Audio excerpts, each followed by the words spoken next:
Baik, tuan-tuan yang dirahmati Allah, banyak perkara menyebabkan kita ni hidup dalam keadaan susah hati. Pertama yang menyebabkan kita susah hati ialah dengan sebab kita berbuat maksiat.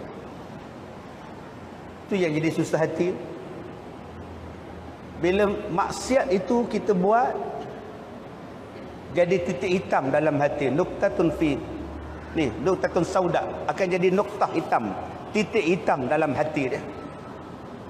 Bila kita buat satu saja kesilapan, dosa, hati jadi gelap, hati jadi gelap, hati jadi gelap. Bayangkan tuan-tuan, kalau hati yang putih gelap, gelap, gelap, gelap, lama-lama jadi apa? Maka bila hati dah gelap, hati dah kotor, ketenangan akan hilang daripada kita. Tambah-tambah bila kita ni tuan-tuan tak bertaubat, kita anggap tidak ada apa-apa dosa yang kita buat. Dosa mengumpat, dosa mencaruk, dosa memaki adalah kecil bagi kita. Dengan sebab itu tuan-tuan, Allah akan datangkan kepada kita kesusahan-kesusahan yang menyebabkan kita susah hati. Ada kesusahan yang Allah Ta'ala datangkan kepada kita daripada anak kita. Daripada anak boleh jadi fitnah. Daripada anak boleh jadi benda tak elok pada kita. Innama amwalukum wa auladukum fitnah. Tuan-tuan cuba tengok hari ni. Anak-anak kita yang muda-muda, orang tua-tua kata apa? Budak-budak muda sekarang tak sama macam budak-budak muda kita dulu. Lain itu dia. Tanya pula pada budak-budak muda, macam mana kamu tengok orang tua-tua? Orang tua-tua sekarang tak sama macam orang tua-tua dulu, itu dia. Udah lain pula tuan-tuan. Yang budak muda kata orang tua tak sama dulu, orang tua pula kata budak muda tak sama budak dulu. Anak-anak sekarang tak sama macam kita dulu, ustaz. Tanya pula budak muda pula, orang tua-tua sekarang ni, ustaz, tak sama macam orang tua-tua dulu, ustaz. Tanya dekat dia, kenapa kau cakap orang tua sekarang tak sama? Ustaz bayangkan, saya pergi karaoke. Restoran tu ada karaoke. Orang tua tu, ustaz, dia ambil mikrofon sampai 5 lagu, ustaz. Saya tak boleh karaoke, ustaz. Dah tua, ustaz, 70, ustaz. Tak sama dulu-dulu je orang tua, kata dia. Tuan-tuan yang dirahmati Allah, kenapa yang jadi macam itu? Sebab dosa yang kita buat. Dosa yang kita buat ini menghambat kita untuk jadi bahagia. Menghalau kita untuk menjadi bahagia. Yang ni yang disuruh kepada kita bertaubat. 133, 134. Wasari'u ila maghfiratin min rabbikum. Orang tanya pada saya, ustaz, dalam bulan Rejab ni banyak pula hadis palsu, ustaz. Puasa yang ini dapat ganjaran ini, puasa 2 hari dapat ganjaran ni, puasa 3 hari dapat ganjaran ni. Saya kata tak payahlah puasa kalau ikut pada hadis tu. Kalau kau puasa macam itu, kita pun tak tahu hadis tu sahih tak sahih. Tapi yang kita nak, aku puasa sunat kerana Allah. Dah. Yang tu tak ada siapa pun larang. Tak ada siapa pun larang. Tapi kadang-kadang keluar hadis yang bukan-bukan, tuan-tuan, dalam bulan Rejab ni. Yang kedua, dalam bulan Rejab ni dituntut apa? Taubat. Ni bulan haram ni, tuan-tuan. Rejab, Zulhijjah, Zulkaidah, Zulhijjah, Muharram ni adalah 4 bulan yang diharamkan. Bulan yang sangat dimuliakan. Haram ni bukan dosa. Jangan tuan-tuan mula kata haram tu dosa lah. Tak ke masjid ke makcik semayang. Tak, makcik tak ke Masjidil Haram. Sebab haram, kata dia. Bukan Masjidil Haram tu haram. Dimuliakan. Diharamkan buat benda-benda ini. Itu nama dia Masjidil Haram.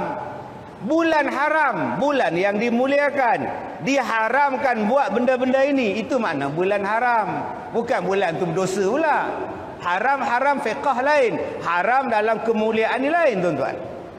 Sekarang kita duduk dalam bulan Rejab. Orang mula nak belajar haji. Tapi berapa ramai orang yang tak nak datang kursus haji. Dia kata, saya naik haji 2080, Ustaz. Buat apa saya datang kursus? 2080, Ustaz. Baru nama saya naik. Sekarang umur abang haji berapa? 70. 2080, lagi 60. 70 campur 60, 130. Itu kalau 130, postman hantar surat, alamat dah bertukar. Tabung haji hantar surat, tawaran mengerjakan haji 2080. Cicit jawab, dia tukar alamat ni postman. Dekat masjid tu, belakang sikit. Itulah asrama Tok Wan saya, dia kata. Itu bukan kubur ke? Kata dia. Abang-abang, akak-akak, jangan cakap 2080 baru kita nak pergi haji. Jangan cakap. Kalau Allah kata tahun ini boleh pergi haji. Yang menjemput kita pergi haji itu bukan tabung haji. Yang jemput kita Allah. Kalau kita orang yang baik, doa kita mustajab, tutup naik nama. Kadang-kadang dipilih sebagai petugas. Kadang-kadang dipilih dapat kota khas. Kadang-kadang dipilih tuan-tuan dapat kota khas direct daripada Arab Saudi. Kalau Allah nak pilih, tak ada siapa pun tuan-tuan. Kadang-kadang kita mengiring orang. Suami, isteri meninggal. Tak ada siapa nak iring suami yang sakit. Minta pada tamu haji, anak saya ni lah iring. Saya ni kalau tak ada orang tolak, tak berjalan saya kan. Akhirnya anak dia yang pergi 2065, sekarang 2019 boleh pergi. Inilah dia tuan-tuan, rezeki. Bagaimana kita nak dapat rezeki macam ini tuan-tuan? Supaya hati jadi tenang. Dosa-dosa kita ni kita minta dihapuskan. Nama dia taubat. Orang yang bertaubat, rezeki murah. Tetapi orang yang tidak bertaubat, rezeki dia mahal. Tuan-tuan nampak ada nasi tu. Saya duk tengok di belakang ni seorang duk usung talam ni. Seorang duk usung talam tu. Daripada situ sampai ke sana dah usung. Rezeki Allah. Tuan-tuan nampak ada abang-abang kita yang duduk nyanda kat luar tu. Betul-betul nyanda di luar depan dia nasi dah. Elok gini tengok macam tu ada. Tuan-tuan ingat rezeki tu dah dapat dekat dia orang ke? Belum tentu. Ni akak-akak yang tengah-tengah ni pula panjang tengkok. Dia orang tu hidang nasi tu. Ramai pula pagi ni. Cukup ke? Aku pula duduk tengah-tengah ni. Gelap masa depan kata dia. Jangan cakap kak, rezeki ni bukan petugas-petugas tu yang bagi, Allah. Tapi kalau tuan-tuan nak rezeki tu murah, taubat. Sebab tu Allah bagi Rejab, Allah bagi Sya'ban, Allah bagi Ramadan, bulan-bulan penyucian dosa, pembersihan hati. Bulan inilah kita nak bersihkan hati kita. Bulan inilah cara membersihkan itu apa? Zakat. Cara membersihkan itu apa? Wakaf. Cara membersihkan hati itu apa? Sedekah. Yang ni orang tak nampak. Sedekah itu menyucikan hati kita. Sebab tu nama dia zakat. Zakat tu menyucikan. Berapa banyak harta-harta kita yang tak sahih. Harta yang tak clear. Pendapatan yang tak cantik. Bersihkan. Nama dia infak. Nama dia hibah. Subhanallah. Tuan-tuan, hari ni kita nampak dia orang edarkan nasi minyak lagi. Subhanallah. Ingat nasi ambeng tadi, nasi minyak tuan-tuan. Saya bila teringat dia orang dihidang nasi, saya teringat bulan Ramadan tak lama lagi sampai. Akak-akak ni dah jumpa pengurusi dah. Nak sponsor more iftar. Alhamdulillah. 2 malam akak-akak ambil. Banyaknya pahala. 10 malam akak ambil. Banyaknya pahala. Ustaz, habis dah Ustaz 30 malam iftar orang dah ambil Ustaz. Ambil lepas qiyamul lail untuk bersahur. Tanya pengurusi, bersahur dah ada orang sponsor belum? Belum. Saya nak sponsor. Umum tuan-tuan, sepanjang bulan Ramadan masjid kita akan menganjurkan qiyamul lail setiap malam. Bermula 4 pagi dijemput semua datang. Dan sahur disediakan percuma. Agak-agak ramai nak datang. Tuan-tuan, di sekolah saya 400 orang. 300 orang. Qiyamul lail 300. Dan bila kita masak, kita sediakan sahur, dia naik 400. Dari mana 100 tambahan? Wallahu a'lam. Masa semayang 300. Masa makan 400. Yang mana faham? Tak faham sudah. Tak apa, memang kita buat jamuan. Datanglah. Apa saya nak kedekut-kedekut pula? Kita buat jamuan untuk makan. Makanlah. Sebab setengah orang dia marah. Kau tengok tu. Kau tengok makcik gayah tu. Nampak? Nanti dia bungkus tu, mesti bungkus macam tu. Ada jenis tu tuan-tuan. Begini awak keluar. Kata duit. Rupanya plastik awak keluar. Panjang kaki dia. Cedok lauk. Biarlah dia. Tuan-tuan tahu tak? Setengah orang. Waktu makan free macam inilah. Dia dapat makan. Waktu jamuan macam inilah tuan-tuan. Dia dapat rasa lauk sedap. Sebab ada di kalangan kita yang miskin. Sebab tu kadang-kadang dia hilang malu dia. Dia nak bawa balik pada suami dia. Dia bawa balik pada anak dia.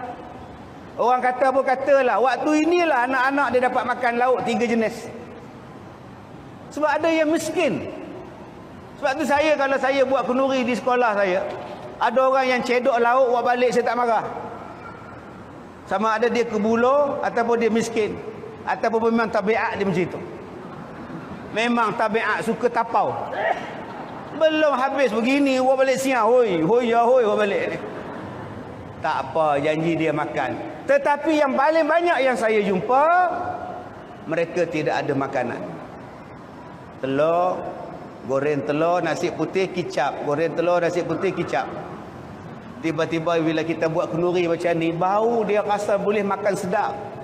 Dia teringat pada suami, dia teringat pada anak. Dia buat balik. Rupa suami lumpuh, stroke. Hari ni ada rezeki awak.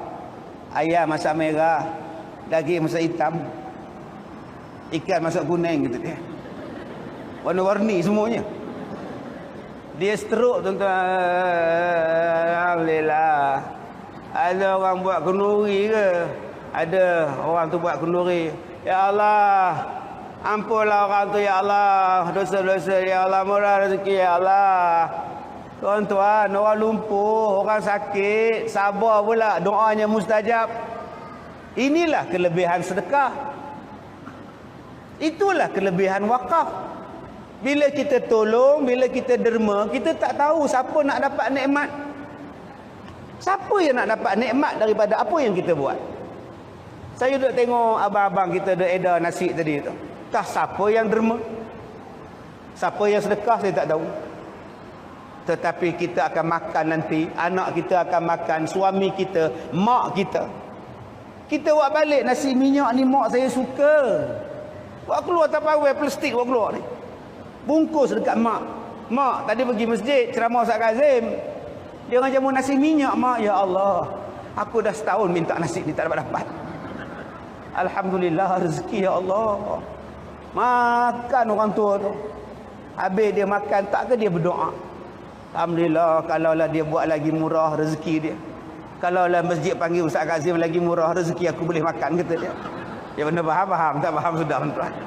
Inilah dia yang kita nak, namanya ialah doa.